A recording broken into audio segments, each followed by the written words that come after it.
After an arduous battle, Link and his comrades slew King Dodongo, but the beast was only ever intended as a distraction.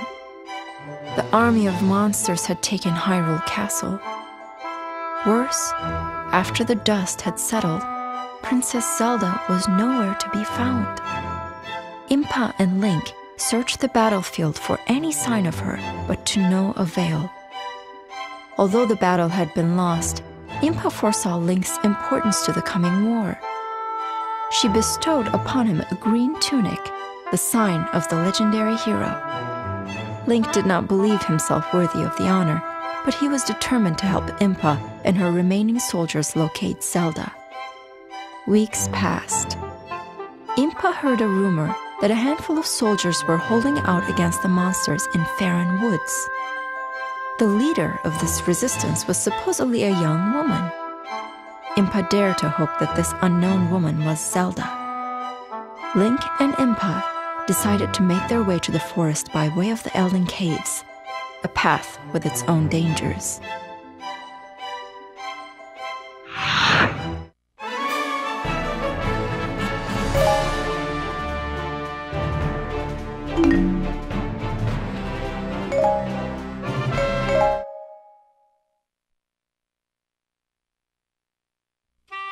Hyrule Warriors Walkthrough Part 2. This is going to be the Eldin Caverns, I believe is the name. Before you go into here though, what you're going to want to do is go over to the, what is this called?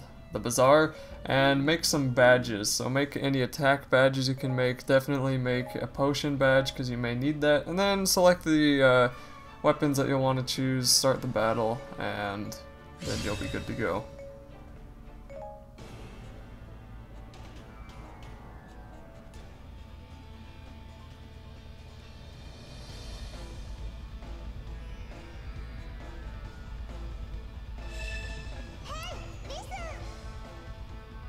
So this is going to be probably the longest early level that there is, and it's definitely the longest of the first three. It takes anywhere from 25 to 30 minutes depending on how fast you go or what difficulty you're on, and also if you know where the heck you're supposed to go in the first place. The first time that I played this I got lost a lot, and that was really difficult. This video will not have a Skulltula location. That is going to be in a separate video that I'll finish when I finish this walkthrough, and I'll probably just end up doing that on easy difficulty because it's a lot easier that way. I don't know if there's any achievement or badge or whatever you want to call it, some sort of reward for beating every level on all three difficulties, because there's a little check mark next to the difficulty, or on top of the difficulty when you beat that level on that difficulty. So I almost wonder if you beat it every single level on easy, normal, and hard, if you get like a star on your save file or something. I don't know. Anyway, the first part of this is just going to be kind of going around and defeating as many of these skeletons as you can. I can't remember the name of them. I want to call them dry bones because they look almost exactly like dry bones. They just look 3D. So whatever they're called, you just want to kill as many as you can. They are in huge numbers, as you can see right there. And it only gets worse later in the level. Right, there's a keep that you can't actually do anything with, and that's one of the annoyances in this game with me, is that it's like, it's opened and there's, I can't go through that gate for some reason. There's really no reason why I can't go through, I just can't. So they probably could have done that a little bit differently, but you do end up taking that keep up, you do end up taking over that keep later in the level. So for this first part, you're going to want to take over 2 of the keeps, and this one here, again, is just blocked off. It'd make a little bit more sense if you couldn't even walk into there, or if there was a wall, but then again, when you do capture that keep, you are going to be able to walk freely between the beginning and that one. Not that you're really going to, because you'll be too focused on the right side of the map, but you'll see when I get there again. I just get really annoyed when I get blocked off for no reason, and even though Minish Cap does that all the time, it's still my favorite Zelda game, so I must have some kind of Stockholm Syndrome thing going on there where I hate the trauma that I get, but I love it so much after I've finished beating it, so I don't know. For this wall, just bomb it as much as you can. My dog is starting to bug me, so hopefully she won't start whining. Anyway, bomb the wall and then walk in and kill this keep. A Poe will show up, and you want to destroy him as soon as you can, just because he's a nuisance, and he drops some useful items. You may get a Poe's lantern from him, and that helps with upgrades. And anytime you see one of these special enemies, always do your best to kill them quickly. If you see like 5 of them, that is a really good chance to take. Just wipe them all out, pick up all the items that they drop, because those items will be necessary later for upgrading. It's best to get as many items as you can in a level, because if you don't, you're going to have to go back and do some grinding, and this is not the kind of game I would appreciate grinding in. Although to get to level 99, that's probably something you're going to have to do anyway. That is assuming 99 is the highest. I think it was in Dynasty Warriors, but oh well. Also, I want to address that in the last video I said Samurai Warriors instead of Dynasty Warriors, and that was when comparing this game to Samurai Warriors, I said Samurai, not Dynasty. Dynasty was the first one, and Samurai was like the spin-off, which was almost exactly the same as Dynasty, so whatever. So when you take over this first keep, you want to head back down to the south, and you can jump down here if you want to. It's not really a good thing to do though, because then you'll just have to go back around to get down there. There were just a few enemies that I wanted to take care of here, and I wanted to get this outpost back. I don't remember if I actually took it over the first time, or if I did and they just took it back, but it's always good to take over outposts. Even if you lose them right away, having those allies there to delay any of the enemies will just help to delay them, and it keeps you from having to deal with them for a few more seconds. If you see any big rocks that have cracks down the sides, bomb them, because sometimes there'll be a chest, and the chest may have a new weapon, a new upgrade, or a bunch of rupees, and all of those are worth the unlimited bombs that you get. So I should mention playing with Impa, actually. Impa is a lot of fun, and she's a lot different than Link. She feels a lot heavier, and her attacks aren't really as fluid. And there's another character later that is a lot more fluid than Impa ever could be.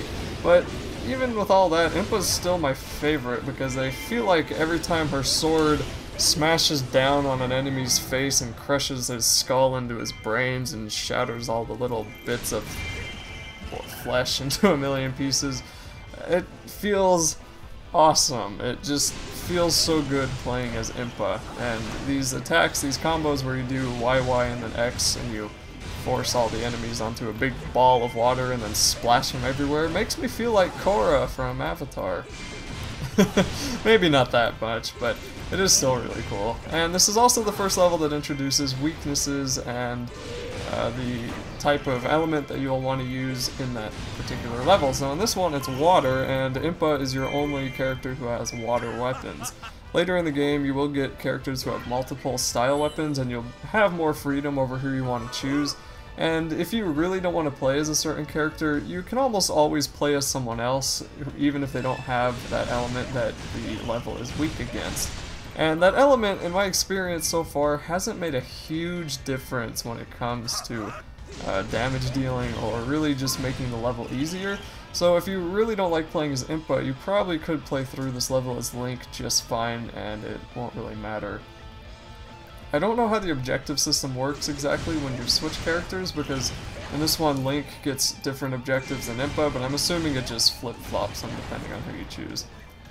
So when you finally take over those two keeps, you're going to want to go back up north and meet up with the Hyrule Captain. And right here, this is one part where I kind of got lost and made a mistake. Was running through trying to get to this, trying to get straight to the captain, because it's like, oh look, I can go right there. Oh no, I can't, because this outpost is temporarily disabled or something.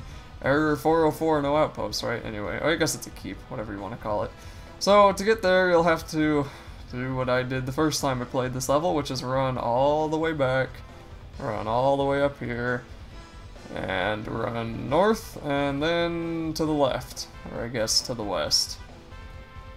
And make sure you go north and not left there. Those arrows that you see on the map and those big pointing arrows that fade in and out on the screen just tell you where you can jump down, and those are shortcuts for when you're on later parts of the map and you want to get back to an earlier part fairly quickly. So now is going to be an introduction of the Bomb Chew, and this isn't something that you get to use. It's a Goron item, and the Gorons will bring it out and then send it forward, and you have to protect it. So if you've ever played Payload on Team Fortress 2, then you're probably going to be pretty good at this. And even if you haven't, it's not that difficult. You just have to keep the enemies away from the Bomb Chew, and you can have a lot of enemies surrounding it. You just want to keep them from piling on top of it and attacking it, because it does have limited health, and if it dies, then I think you can fail the mission. If this first one dies, I don't know if they'll send another one, but with the later two in the level, if those two die, then you do fail the mission. Now, you do get checkpoints, so that's not a huge deal. My dog is rolling around in her bed. I don't know if you guys can hear that. You do get checkpoints, so it isn't a massive deal if you fail the mission spectacularly, and this one isn't too hard anyway, so you really shouldn't have to worry about it. So this first Bomb Chew is going to be kind of annoying just to get started, because everybody has to talk to each other. Wizero has to say, hey, let's go defeat it, and then huge waves of enemies are going to be shot after you. So now that keep that was previously deactivated is now activated, and you'll be able to head down there and start guarding the Bomb Chew.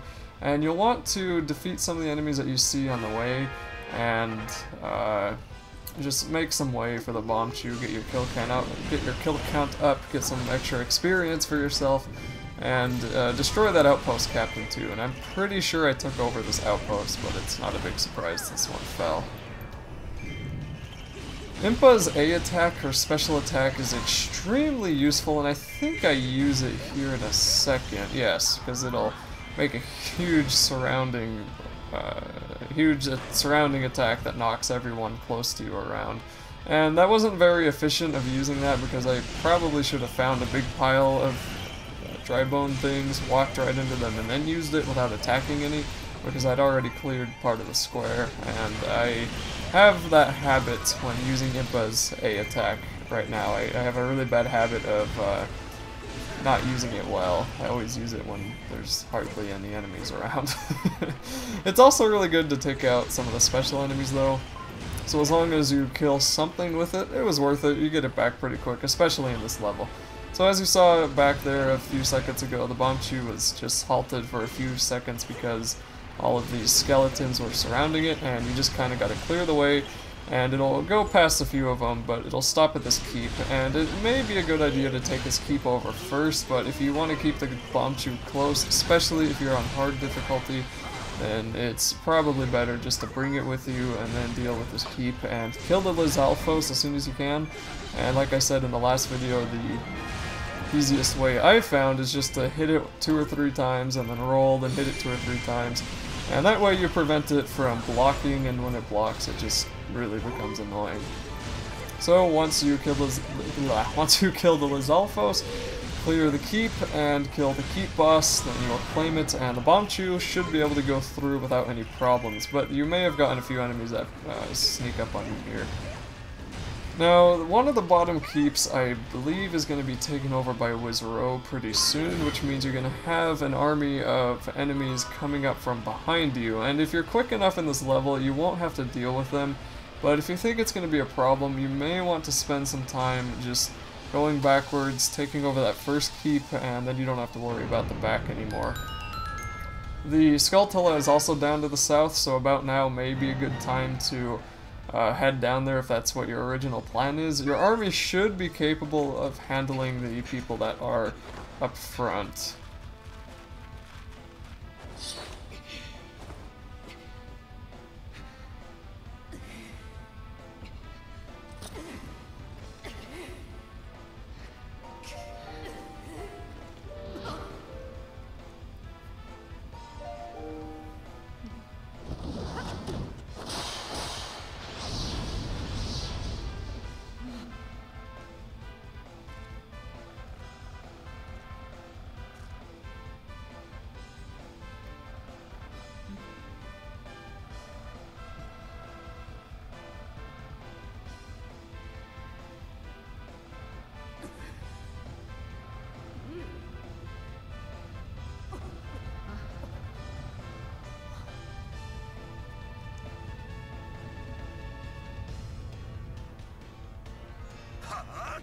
And after the introduction of Sheik, you'll get extra help from an extra hero, and like I said before, about now would be the time that you would go down to the south and try to deal with the extra enemies that'll be coming your way. So the Dark Wizard, Wizro, summoned all of them into that first keep, and it really does make it easier if you go deal with that, but you don't need to, especially if you're on normal difficulty. Just keep pushing forward, taking over these outposts, reading the texts as they come up on the screen, and then you should be fine. This next area is going to have you go into the caverns to take out a dark spirit. I'll talk about that more in a second, but I brought that up earlier because, or I brought that up early because it took me forever to find this stupid ghost, and I don't know why it did. I mean, looking at it now, it's so painfully obvious where it is, especially when it tells you, hey, go look in the caves, that it's just, yeah, but that's what this game does to you. It just kinda, you have no idea where you're going, but you redo the level and you think, how the heck did I get lost last time? Now up there, I believe, is just an endless spawning spot for these enemies, so you always have someone to fight. But just kind of ignore them, come up here, take over this keep. This, I think, is the central keep, and this is one that you're going to want to keep for the rest of the level if you can help it. This Zalphos, for some reason, was being really difficult with me, and finally I got him off guard and defeated him. Again, once you defeat him though, make sure you pick up the rupees and, of course, the item that he drops. I don't think I did that time, but maybe I go back and get it. So then come on into the tunnel square. I guess this isn't the central keep yet. Come into the tunnel square, open it up, and you'll notice there's actually a bomb chew in the corner there. And the first time I did this, that was so confusing because I thought after you capture the square that door would open and the bomb chew would start moving, but no, it doesn't. And you remember where that bomb chew is. I mean, you're probably going to remember where it is, right here in the tunnel square, and later on he's going to ask you, we need you to find a bomb chew, so you come back here. Well, that's not the right bomb chew, it's another bomb chew. But I'll talk about that again as it gets here. So just clear the keep, get the enemies low enough so you can spawn the keep boss. This is kind of annoying because all of your army is in here, and that kind of that displaces all the enemy's army, which makes it really difficult to kill mass groups of them, and that just makes it take a lot longer than it probably should. So once you do defeat the keep boss, then this chest will open up, and inside this chest is nothing special, just a weapon. And the weapons do help later on in the game, so it will be helpful, but for this level it's completely pointless. Still, it is weird to see a character other than Link open up a chest and hold the item as if he were Link, or in this case, she. And Proxy has to say that the weapon looks deadly when it's just a tiny little sword stuck inside a crystal from what all we know. But I think that weapon ends up being the magic rod, or the fire rod that Link will use in the next level. And the fire rod's a lot of fun, I liked it. So if you didn't take out the people from behind like me, then you're gonna start losing some keeps at about now, and once this big door right here opens, you'll want to go down these narrow corridors and just come and defeat this dark spirit. I wouldn't worry about these people being spawned, your army can probably handle them, but if you do see a big group, just kind of take them out, lessen the load for your own people. And come down here, you'll see an outpost captain, and you'll also see the spirit. And the spirit is just another Poe. He's not too difficult to kill. But I think I went over and killed the outpost captain first, just so I had some backup to help me here. At least I like to think I did. Kinda got lucky with him because he attacked and then stopped right away, so I got to hit his weak spot, and then he kept getting stunned, so he just died almost instantly. And I guess I didn't get the outpost captain first, so what I meant to say was I got the outpost captain second, so the soldiers that spawn can give me moral support after I do all their work for them. And once you defeat that wizard, the door here will open up, and you want to come and get rid of some of these outpost captains. This is going to be the last final battlefield of this level, and you'll see the big blobs of red down to the south there. If you want, go and thin those out, but there's going to be a lot of them coming from the north too, and there's a keep that I didn't take up north, and that keep may have been a lot easier to this level would be a lot easier if you do take that keep. And same with that one that's left on the bottom right side of the mini-map. That one I leave alone too, but if you want to take the time to take that out, then it may help with lessening the forces that get sent here. So this is the part where you're going to need both bomb chews, and right there Proxy says, hey, we've got one bomb chew, so then if you're not paying attention, the Goron will soon say, we need a second one, and if you didn't read Proxy's first message, you may think, okay, I need to go back to that one that I saw, and you go there, nothing happens, so then you go around wandering, trying to figure out where the heck it is, half your army's already dead, and then you drop down here, and there it is. So you just have to take over the central square, and I meant to say that when I said the central keep earlier. And once you take over the central square, the rest of the level is pretty easy. It's just a matter of moving the bomb chews, escorting them like you did the first one, and then getting it to that big crystal pillar that will fall over and allow you to cross. Now soon, Wizro will spawn, and he will be a boss on the battlefield, and I don't think you have to actually defeat him to finish the level. The whole the whole win victory right now, I believe, is just getting both bomb chews to the pillar, blowing it up, and then walking to the end of the caves. As long as Link doesn't die, and as long as the bomb chews don't die, you can't fail this mission at this point.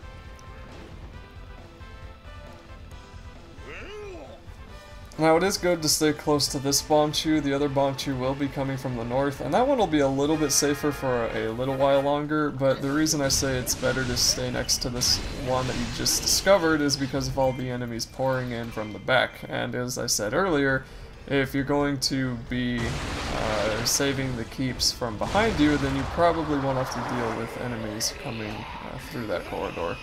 But here's Wizro, the Twisted Wizard, and he's a pretty fun boss. I do end up defeating him, but I do that after I escort both bomb chews, and that was just because he wasn't really in the right spot on the battlefield for me to deal with.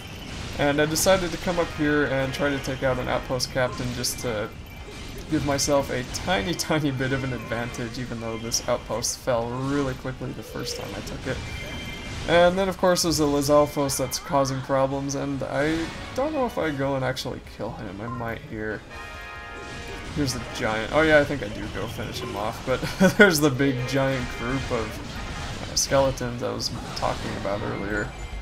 And then that I don't even think that I killed the Lizalfos, but close enough. So then here's a Poe that is not the Wizro, that is the Twisted Wizard, and this one for some reason was being kind of aggravating, so he did his fire thing, and then I managed to hit his weak point, and that pretty much destroyed him. And then the bomb chew got halted, of course, so you just want to clear out the enemies as best as you can and use your special attack more often, which I really need to learn to do, and then escort both bomb chews. For the special attacks in any of these games that has something like that, Skyrim especially with its shouts. I never use the shouts in Skyrim, and I never use the special attacks in this game, and I think it's because I have a mentality that I might need that later, or if I use it now, I'm probably going to regret it in 30 seconds, so I save it for the whole match or the whole game, and I never use it. And it ends up hurting me a lot more because I probably could have had an easier time if I had just used this stupid special attack. And it does regenerate pretty quickly, especially in these big armies. Later levels have less condensed armies, so it's a little bit more difficult to charge up your special, but in this level it's pretty easy. Now this final bomb chew, of course, got stuck about 2 inches from the pillar, but I just went over there, cleared it, then it blew it up. And at this point you can just walk out of the level and go into the cave exit, but I like defeating the bosses in these games, and Wizro is a lot of fun. He's just someone you just sort of dance around and hope that he doesn't do his attacks on you. And if you can keep him stunned and keep him knocked back and keep using this attack where you just do YY and X, I think is what that one is, or YYYX, then you're gonna have a pretty easy time with him, and he is already almost dead. He will be defeated soon, then I will leave the cave, and that'll be it for this level.